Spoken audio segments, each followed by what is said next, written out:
My coworker found out I had a stutter and started mimicking me during calls. Can't wait for her to present. She'd giggle. It's like watching dial-up. I stayed silent, recorded everything. When the company landed a deal with a neurodiversity campaign, I sent them a compilation. Her face during the call with the partner was pale when I said, "I have more if you want to see. I've stuttered since I was a kid. It started when I was around 6. Nobody knows why. No traumatic event, no medical explanation. It just showed up and never really left.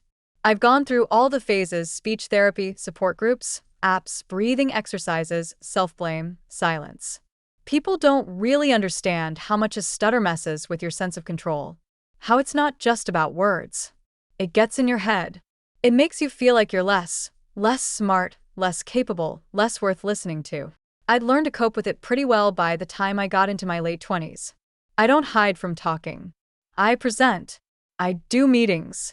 I still stutter sometimes, especially if I'm nervous or I feel judged. But I've come to terms with it. Mostly. When I got the job at this mid-sized marketing firm, it felt like a big deal. A real upgrade. Better salary, more responsibility, more visibility. I was hired as a senior campaign strategist. The work was solid. The team was okay. For the first few weeks, I thought I had landed somewhere safe. Then Erica joined. She was a new hire too, but on the creative side. Art director. Sharp dresser. Loud laugh. The kind of person people immediately orbit around in office settings. She wasn't mean at first. She was neutral. But I noticed pretty early on that she didn't make eye contact with me when I talked. Or she'd cut me off in meetings when I paused between words. At first, I brushed it off. Some people are just impatient. But then came the whispers. I walked into the kitchen once and heard her mimicking a stutter. My stutter. At first, I thought, no way. It had to be a coincidence. But then I heard her say, "It's like watching dial-up load. Like, are we buffering? Should I go make tea while she finishes the sentence?" She laughed. Someone else laughed too. That moment stuck. I didn't say anything. I just turned around and walked out. I couldn't eat lunch after that. It got worse. She'd do this thing where, during calls, she'd mute herself and repeat what I'd said, with exaggerated stutters. I know because one time, she didn't mute properly and I heard her. Clear as day. Someone else laughed in the background. They were in a shared space. Another time, we had to prep slides together for a joint client presentation. We were in a meeting with just the two of us and a project manager. I said I'd be presenting the analytics section. She smiled and said, "Hope the Wi-Fi's strong enough to handle the upload speed." She laughed at her own joke. The project manager looked down and didn't say anything. I wanted to say something. I really did. But every time I thought about going to HR, I talked myself out of it. What would I even say? That she made faces? That she mimicked me? That she told jokes, but not directly to me? Would they even do anything? So instead, I bought a tiny voice recorder online. One of those discreet ones. I kept it in my jacket pocket. Sometimes I used my phone when I could do it quietly. I recorded everything I could. Her laughing, her mocking me under her breath, her calling me buffering Barbie to someone at a team happy hour. I labeled each file with the date and time. I didn't know what I'd do with them. I just knew I needed to have them. To prove I wasn't crazy. That it was real. That it was happening. Then, a few months later, our company landed a new partnership. A big deal. We were collaborating with a national campaign focused on workplace neurodiversity, specifically around inclusion for people with ADHD, autism, dyslexia, and speech disorders. Leadership was proud. There were posts on LinkedIn, emails from the CEO about how we champion inclusivity in every way. I sat at my desk reading those words and felt sick. That same week, Erica made another joke. I was talking in a team call and stumbled on the word statistical. I always struggle with that one. I paused to get through it. When I finished, Erica said, "I'll take over from here so we don't time out the Zoom," and laughed. No one said anything. I left the meeting. I sat in the bathroom for 20 minutes. And then I made a decision. I went home and compiled 5 of the clearest recordings. Labeled them. trimmed them down.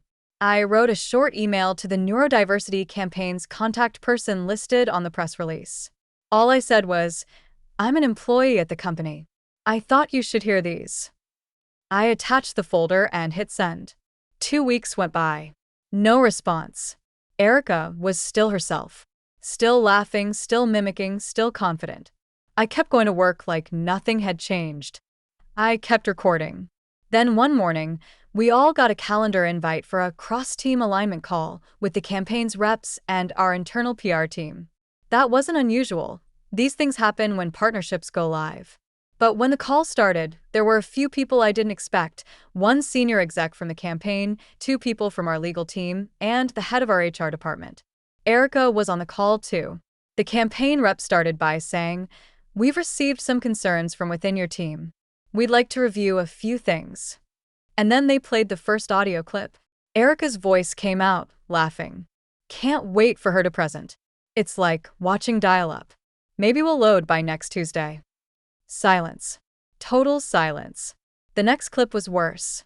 It was her mocking me during a meeting, stuttering through my own words, followed by someone else laughing.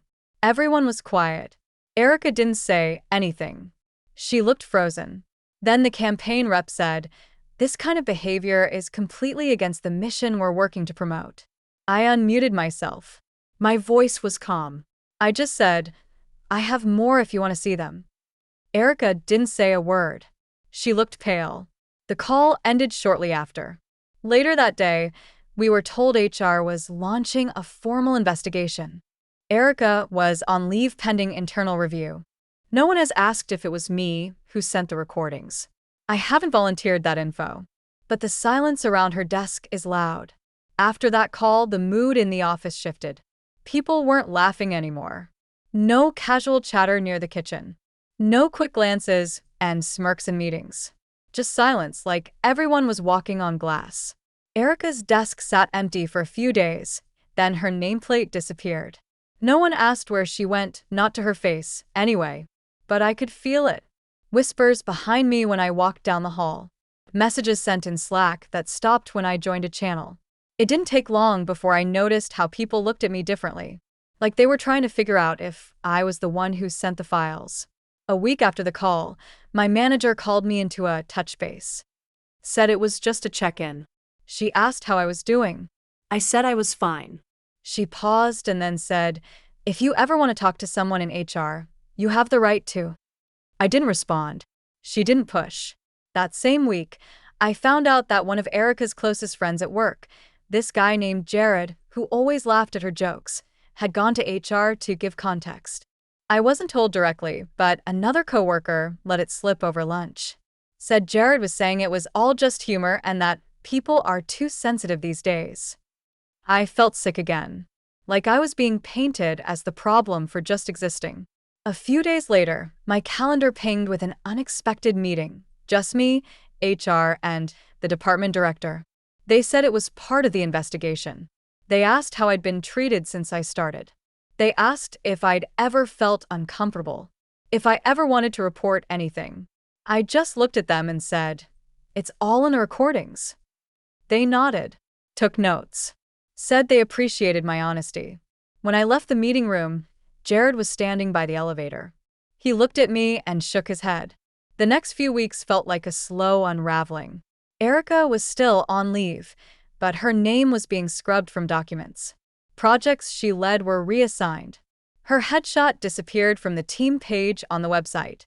Then, one morning, someone from the executive team sent out a company-wide email. It talked about recent events and how behavior that does not align with our values would not be tolerated. No names were mentioned, but everyone knew.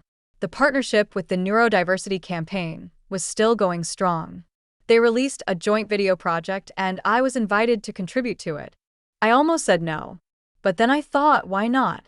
Why should I hide? The video was short. I just spoke a few words about inclusion and respect. I stuttered a little, but I didn't cut or redo it. I left it in. When the video went live, people started treating me differently again, but not in the way they had before. Some coworkers sent quiet messages thanking me. One said her little brother also had a speech disorder and that seeing the video made her cry. Someone else said they never realized how often people mocked things they didn't understand. But not everyone was supportive. Jared started being cold in meetings. Others were awkward. It was like they couldn't decide if I was brave or dangerous. Someone who spoke up, or someone who could ruin them too. Then, 2 months after the original call, I got a strange email from Erica's personal account. Just one line. "You ruined everything." I stared at it for a long time. I didn't reply, but I saved it. After that email from Erica, I didn't sleep much for a few nights. I reported it to HR. I forwarded the message without comment. They said they'd note it and follow up if necessary. I didn't expect more. I knew how these things worked. When it's over, it's never really over.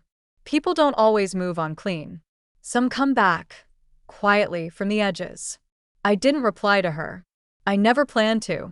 A few weeks later, one of the junior designers, someone who used to laugh along with Erica, asked to grab coffee with me. I didn't know what she wanted. We weren't close, but I said yes. She looked nervous. She told me she felt guilty, that she'd laughed at the jokes because everyone else did, that she didn't realize how bad it really was until she heard the audio, that she'd never seen Erica act like that when I wasn't around.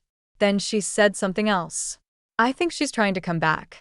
I heard she's meeting with people outside of HR." I just listened. A few days later, I got a call from someone in IT. They said it was a standard follow-up about file security and asked if I could come down to the floor to confirm something on my work laptop. When I got there, they asked if I had backed anything up to cloud drives. I said yes. I had stored the recordings on my personal drive too for safety. They looked uncomfortable. Later that day, I got another meeting invite from HR, this time with a legal representative present. They told me someone had raised a concern about unauthorized recordings in the workplace, that it might be a policy violation depending on local laws, that while the situation had led to positive awareness, there were privacy implications they had to consider. They kept it vague, but I could read between the lines. Erica was pushing back, trying to frame herself as the victim now, trying to flip the narrative. I'd recorded her without consent. I'd shared it with an outside organization. Maybe I was the one who crossed a line. I felt the panic build in my chest. My hand shook during that meeting, but I stayed calm. I told them I'd consulted state law first, which I had. One party, consent state. Fully legal. I told them the files were only shared with the campaign partner, whose relationship our company had voluntarily entered into. I hadn't posted anything publicly. No names. No defamation. Just truth. They didn't say much after that. Just that they were reviewing everything again. For the first time since this started, I felt like I could still lose. The next week, I was left out of a planning meeting I was supposed to be in. A manager apologized, said it was a mistake. But then it happened again. And again. A pattern. I wasn't being pushed out, not openly. But things were shifting. People were cautious around me, like I had turned on one of their own and could turn again. Then someone sent me a screenshot. It was from Erica's new private Instagram account. I wasn't supposed to see it.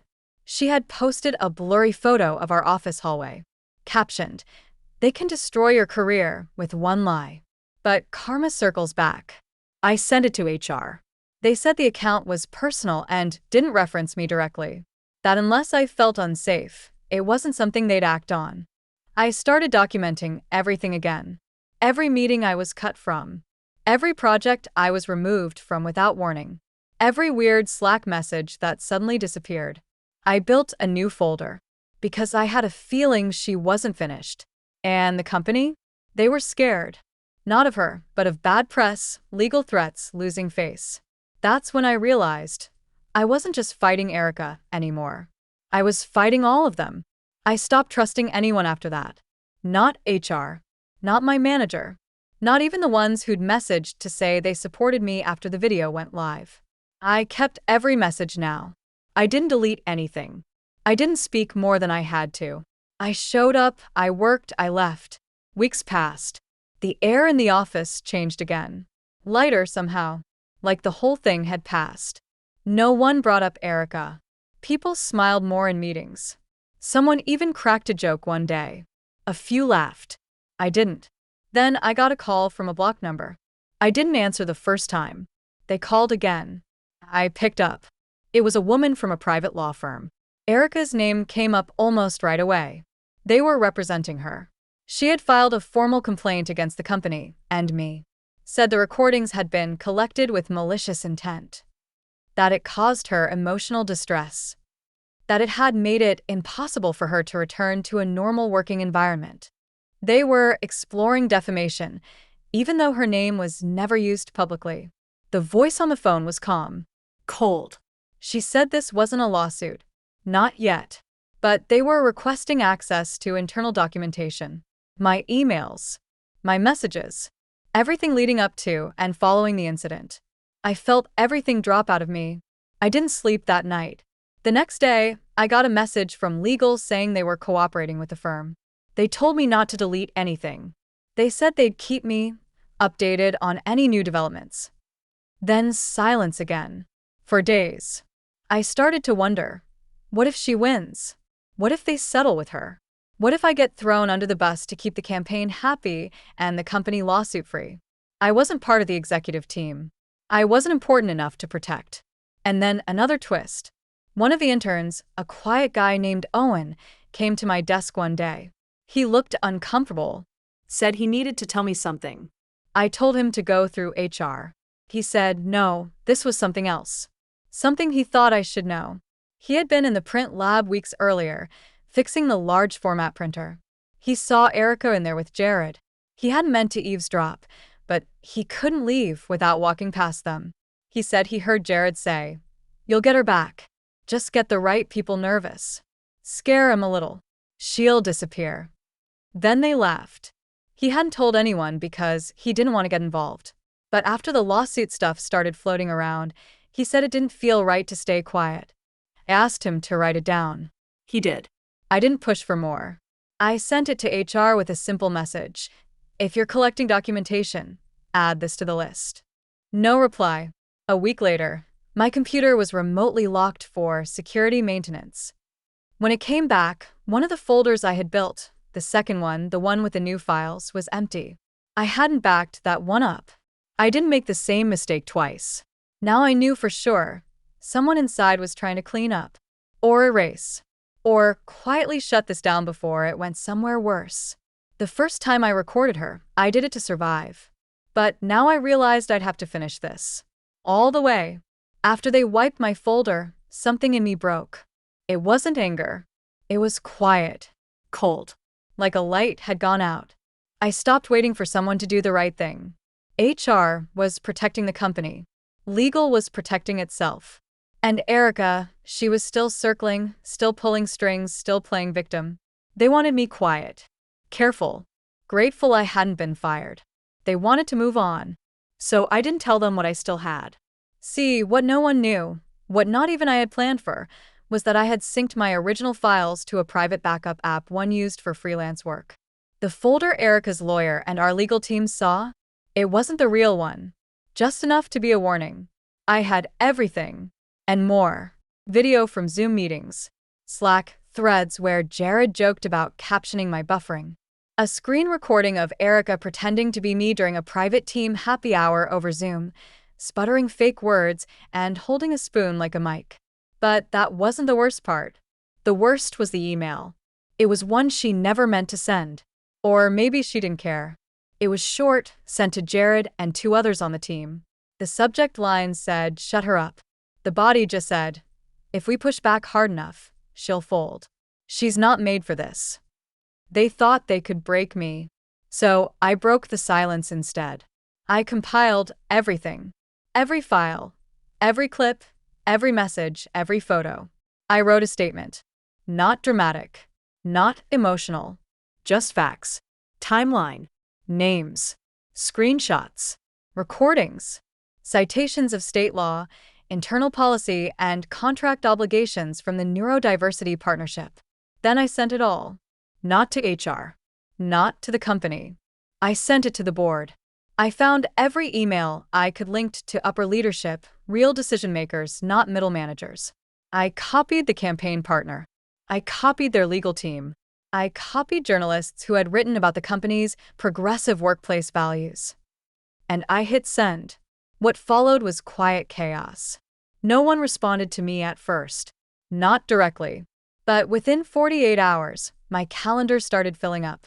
Meetings with executive review panels, PR reps, external investigators. An outside compliance firm was brought in to audit internal responses to harassment reports. Within 2 weeks, Jared was fired. Not let go, not resigned, fired. Security walked him out. Word spread fast. 3 others were put on suspension pending review. And Erica? Gone. Not just fired, blacklisted. The campaign pulled their partnership with the company until she was officially removed. Every trace of her was scrubbed. No exit message. No goodbye post. She just disappeared. I learned through someone in legal that the company had offered her a settlement to drop her complaint quietly. But when the board saw my files, they pulled the offer, turned it around, filed a suit of their own to protect the company from false claims and attempted coercion. The board sent me a direct apology. The company posted a new public statement. Not vague. This time it named the issue clearly: workplace ableism. They committed to new training. They created an anonymous whistleblower channel. And they asked me to speak on a panel for inclusion. I declined. I wasn't interested in their redemption story. Instead, I gave one final message. Just an internal email to the department. Some of you laughed. Some of you stayed quiet. Some of you helped. I didn't forget any of it. And I never stuttered when it mattered most. Then I resigned. No big drama. No revenge speech. Just walked out on a Tuesday afternoon with my stuff in a backpack. A few months later, I started a new job. Fully remote. Higher pay. Better culture. During the interview, I told the hiring manager about my stutter before the first call. She said, "Thanks for telling me. Doesn't change anything." And it didn't. I still stutter. But now I speak freely. And when people like Erica laugh, I don't get quiet anymore. I just start recording.